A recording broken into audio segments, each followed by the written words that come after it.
everybody. Welcome to Build. I'm your host, Ricky Camilleri. Our next guest is one of the most listened to voices in the country. Millions upon millions upon millions upon millions wake up to him in the morning, and now you can not just listen to him, you can read him too. With Elvis Duran's new book, Where Do I Begin? Stories from a Life Lived Out Loud. Please welcome Elvis Duran. Let's hear it. Thank you. Hey. This is awesome. Thank you. Thank you so much for being here. It's good to be here. I'll tell you what. Number one, it's you. Number two, it's Thank AOL you. Build. And number three, it's 3 blocks from my house. Amazing. This is a great commute. So this is very nice for you because you've been traveling a lot lately with the book. A lot. You know, this book thing's a new thing for me. I've been radio for 50 million years, and now this book. I've never written a book. I've only interviewed people. Now I'm being interviewed. It's awkward. It's weird. What made you want to write a book, and what was the whole process like for you? You know, the process was being interviewed by someone I really trusted. He would write down my stories, and I would put them in my words, in my language. And it was easy. It was about a year long process because I had to work during the whole thing. But why I wrote the book, I just came to a point in my life where I think I had enough life lessons where, okay, let's write this down. I really discovered who I was through writing about me. I know it sounds very egotistical, like me. I think it's something anyone and everyone in this room or watching should do, is investigate your life, learn about who you are, and you may end up liking you. Do you feel like you found out who you were while writing this, or do you feel like you found out who you were by writing on air? Because, I mean, you are, to a certain degree, writing every day when you're on air, coming up with things to talk about, things to entertain people with. That is true. But the essence of our show is a collaborative thing. I mean, there's a lot of us in there. We have 20,000 people on our show. Maybe I'm exaggerating. And then we have a lot of people calling in, social media, posting. And so it's a show about all of us. This book really is about me, which was tough to do when I first saw that blank page staring me in the face, and I had to say to myself, write a book. It was frightening. It was, but then it just started flowing, and it worked. It was cool. You spend, like I do, every day talking to people who we are told are the most interesting people. Famous people, musicians, actors. We're told that. Right. We're told that. Sometimes they are, sometimes they're not. Was it hard for you to accept the fact that you may be interesting too? Oh, absolutely. I don't find me that interesting, really. And I don't find myself very interesting either. And people will be like, "Oh, it's amazing what you do. You interview celebrities." And I'm like, "That's fine. I don't know." But you know what? Think about it. Think about it, Ricky. If you were interviewing you would find many interesting things to talk about. I mean, I have a lot of great... No, I'd be like, look at this boring white guy with Not at all. beard. Give me a break. You're not boring. You're white. You're not boring. But I don't know, you know... For instance, someone says, same thing, really, you know. Like this. Someone says to me, well, someone has said to me several times, you know, you have a great career, you've accomplished so much, sure, and you really should be proud of that. And I think about it, well, I don't really think of myself as accomplished. I work hard and I have fun, but if I was reading about me as a third person, I think, okay, I get it. I've done some great things. And to be able to sit here and be interviewed by you on this platform, by me. How did I get here? And that's the whole point about writing your story. Like, you are here watching this. You are living in New York City, or you are accomplishing whatever. How did you get from being a little kid to where you are now? That's the story, because it's a series of different stories that come together to make the puzzle complete. What were you most scared of writing about?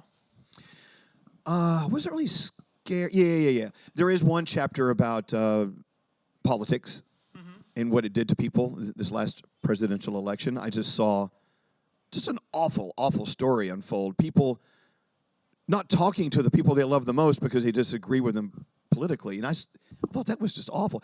And so our show, we had to do our best to try to keep it down the middle line. I didn't want to take the show far left or far right or support one candidate over another. We just did our best just to be positive and be focused. And was that hard for you? Yeah, because people made it hard because they want to hear your opinion.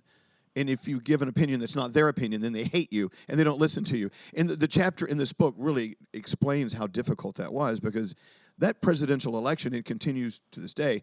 This world we live in is just making people ugly looking. I mean, as a matter of fact, there's a story out today about Ellen DeGeneres. She was sitting down with President Bush at some event, and she got a lot of hell for it. They're like, how dare you sit down with that far-right Republican conservative? She's like, look, we may not agree on politics, but we still got to be nice to each other. We still have to accept that there are other things about people that we can appreciate other than the fact that we disagree with them politically. And so that presidential election was really, really tough for us. And that was the toughest chapter to write, once again, because you didn't really want to side or jump on either side there. No, it was another chapter that was very difficult was 9/11. I know that 9/11 happened in 2001 and a long time ago, but we're still affected today by what happened to us, not only here in New York, but around the world. That was a tough day, and the days following were very, very tough and rewarding in a way. We really rediscovered what radio is truly about. It's about public service. And I was ready to quit radio on 9/10, and then 9/11 hit, and then 9/12 taught all of us that we all have a job to do on this planet.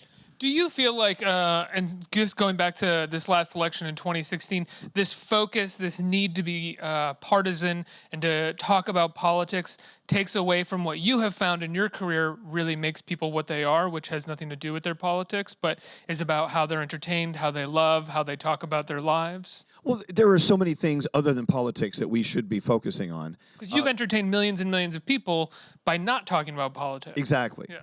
And it was a big challenge especially during election season. But now that we've eased off of that, that's all behind us. I mean, it was just weird watching people screaming at other people, thinking they were going to get their point across by yelling at people so loudly that their hair would blow, like a fan was blowing on them.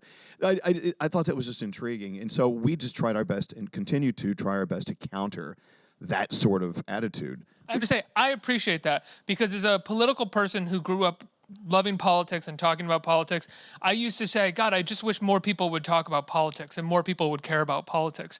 And in the last 2 years, that has happened, and it sucks. Well, I don't think they're talking and caring about politics as much as they are caring and talking about their beliefs and how you're wrong if you don't believe what they believe. Yeah. I think sitting down and having a conversation about politics, whether you agree or disagree, I think that's fascinating. I want you to tell me your side of the story if I disagree with it. I want to hear it because I'm trying to figure it all out. And maybe I'll learn something from you because I'll listen to you. And that's a great thing. That's actually a great lesson for interviewers is to listen. But it's also a great way to live your life with friends and people that you surround yourself with. Listen to what they say. Mm-hmm. And don't just sit there and scream at them and make them feel badly. Were you always a good listener? I mean, it takes no. to be a good listener to be a decent interviewer. Were you always a good listener? No. Well, I've always been curious. Right. I could sit down with a total stranger that we pull in off the street and just start an interview, which you could do the same thing. Yeah.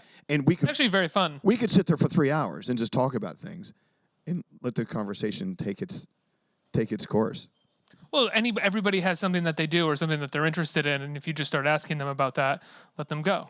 Well, absolutely. And you could sit here and talk to me for 25 minutes and me say 3 words, and you will still consider me a great conversationalist, even though I didn't say anything. I am curious, outside of being on the radio, what are things that you are interested in? What do you do when you're not on the radio? I'm very simple. I like to wash dishes.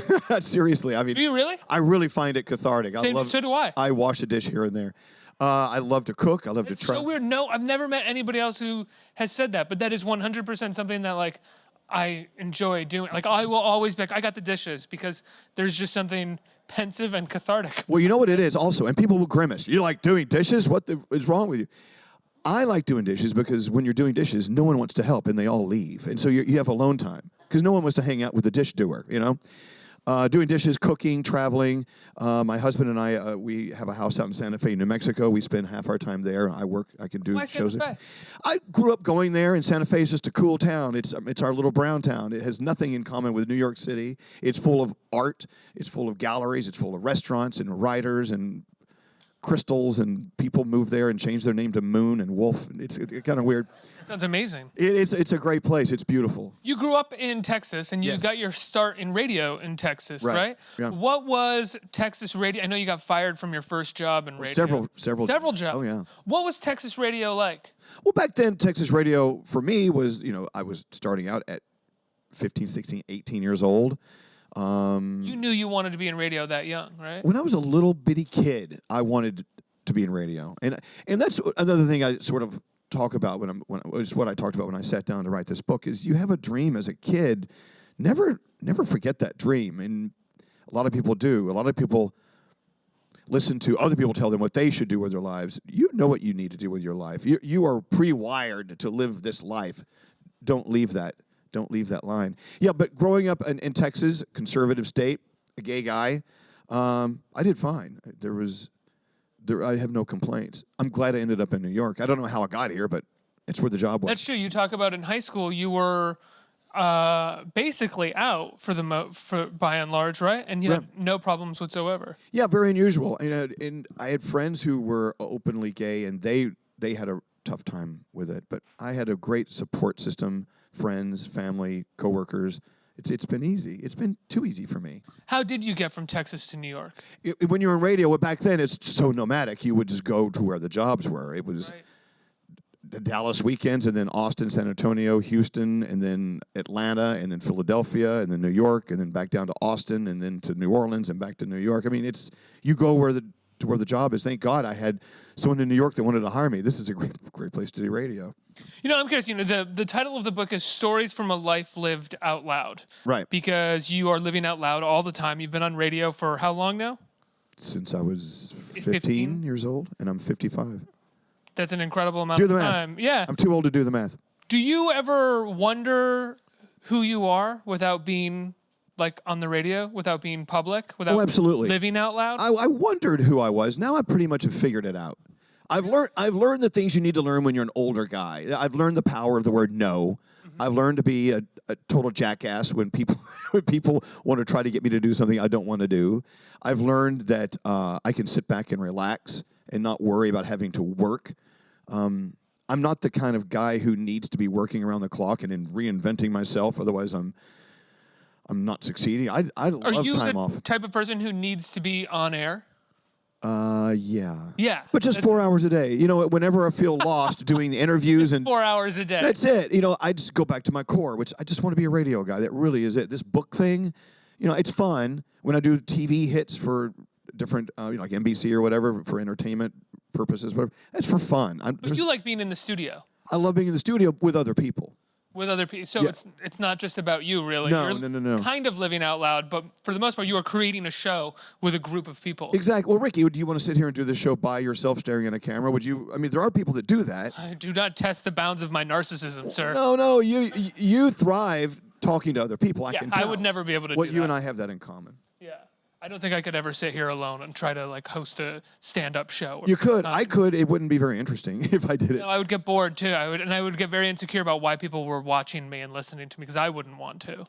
That would be my whole thing. I think you're selling yourself a little short, but always. That's okay. They call it self-defecating. You just crap all over yourself. Yes, exactly. So people expect very little, and I give them a little bit more than that. Everyone's pleased. Well, that's the thing. As you brought up, it's very interesting. I never thought of it that way. I love just being on the radio. That's my core.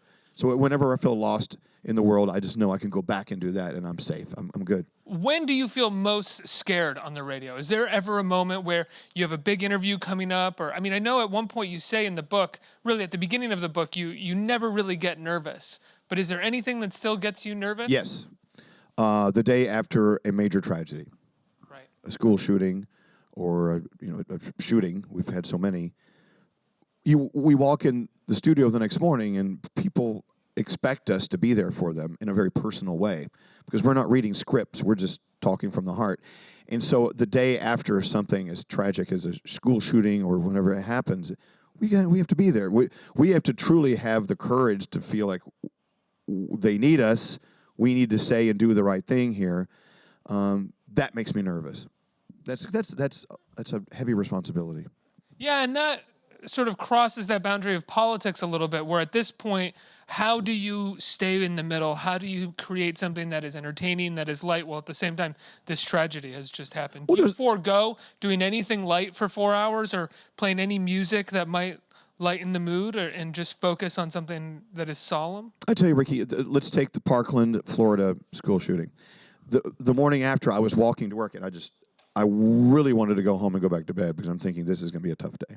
Then I start thinking, well, I have it easy. I'm alive. I didn't lose any friends in this school. I have an opportunity to turn something around. What could it be? Well, I don't want to go in and start talking about gun control. That's polarizing.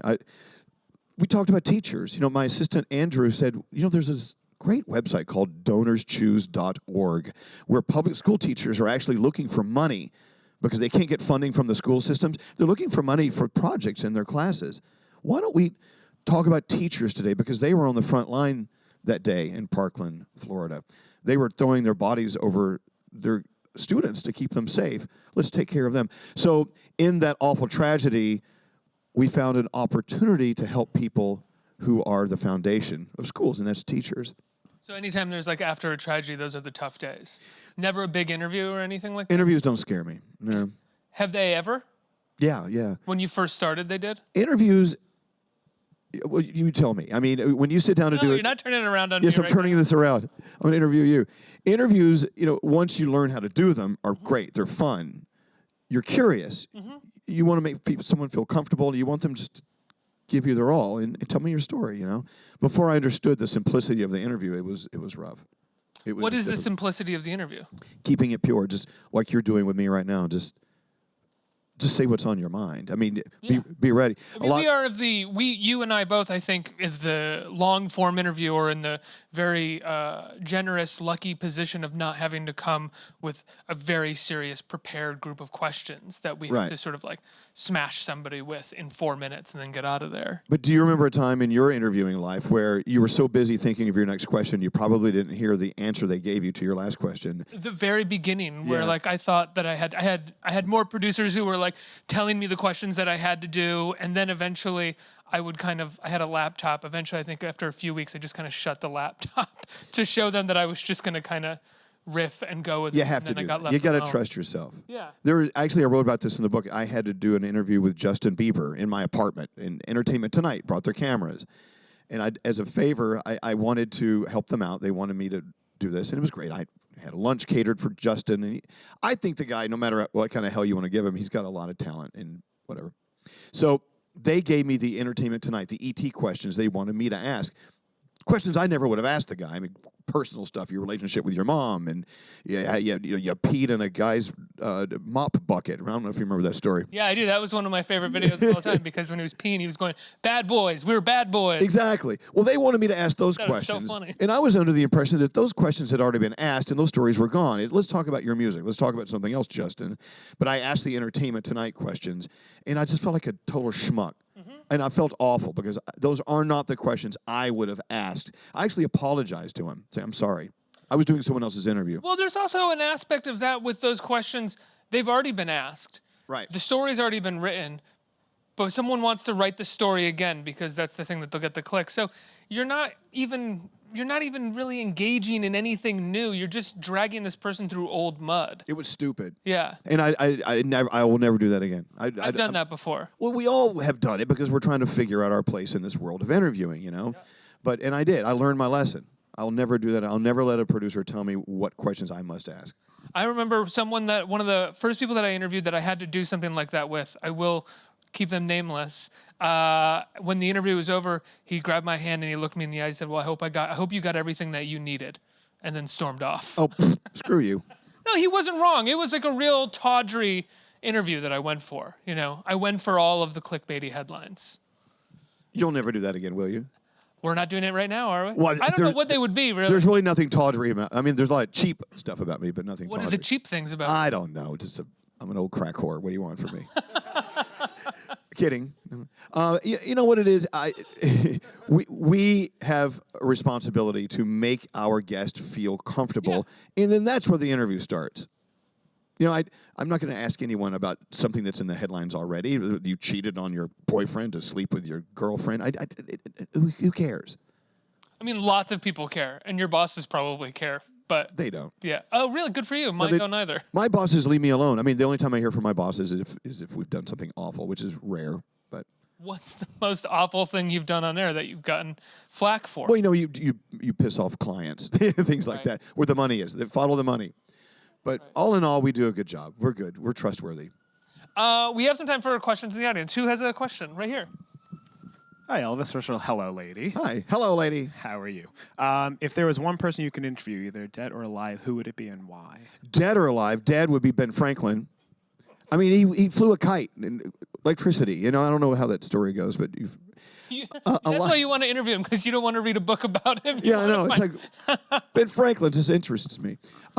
Justin Timberlake is someone who I've interviewed, but I never had a one-on-one. I really want a one-on-one with Justin Timberlake. I think he's so talented. He's so fun. I've never had that opportunity. There are a few people I want to redo with. Madonna, I want to redo with her because I've never had a good interview with her. She's impossible for me to get through to. Why? I don't know. She just kind of shuts the door. You know, she doesn't let you in, and she may never. I don't know. Got to give her a gummy and get her high or something. I don't know. You're welcome. Do you like when do you see that as a challenge, and do you enjoy that sometimes when people no? No, I want to sit down at the interview. I just want the interview to work. I'll be honest with you. I don't like it. I don't want you to challenge me because I have a clock ticking. I got to get you on and out because you got to go down the hall and do another interview. Let's get right to the good interview, please. That's true. One more. Hello. I was wondering, how do you maneuver an interview that might not be going as planned? And it's kind of like midway, you're thinking, oh, this is not where I want the interview to go. How do you go about trying to re-maneuver, I guess, where you're going? You politely thank them and get them out of there. I kid you not. I mean, look, Lucky you. Our show can actually survive without any interviews. We're not really an interview-centric show. And sometimes I think interviews slow our show down. It slows the pace down. So if an interview isn't working, we'll be polite. Hey, thanks, you know. And sometimes interviews don't work. It's not their fault. It's my fault. I just wasn't asking the right things. I wasn't pushing the right buttons. But no, you know, it's just get out of it. Jump. Have you ever gotten out of it in the moment, and the person that you were interviewing sort of felt that it was because the interview wasn't working? I don't know. Maybe. Yeah, with Usher. That was when Really? Yeah, you know, he wasn't in the mood to be interviewed that day, and he was kind of irritated. I love Usher. I think his music is excellent. As a matter of fact, that's when his best album ever came out, whatever it was called, and the interview just was not ticking. And I was reading the text messages coming in live, and it's kind of cool because when you're doing an interview and you have thousands of people texting you live, you sort of take their cue, and they were all saying, "This guy's not in a good mood. Get rid of him." Thank him. Move on. And I would just look at the text messages, and I looked at him and said, "Thank you, Usher. It's been great." Have you had the chance to redo Usher? No, I want to. Really? Yeah. I want to give it another one interview try. with him, and he was nasty to you? He just wasn't in. He just wasn't in. He didn't want to be there.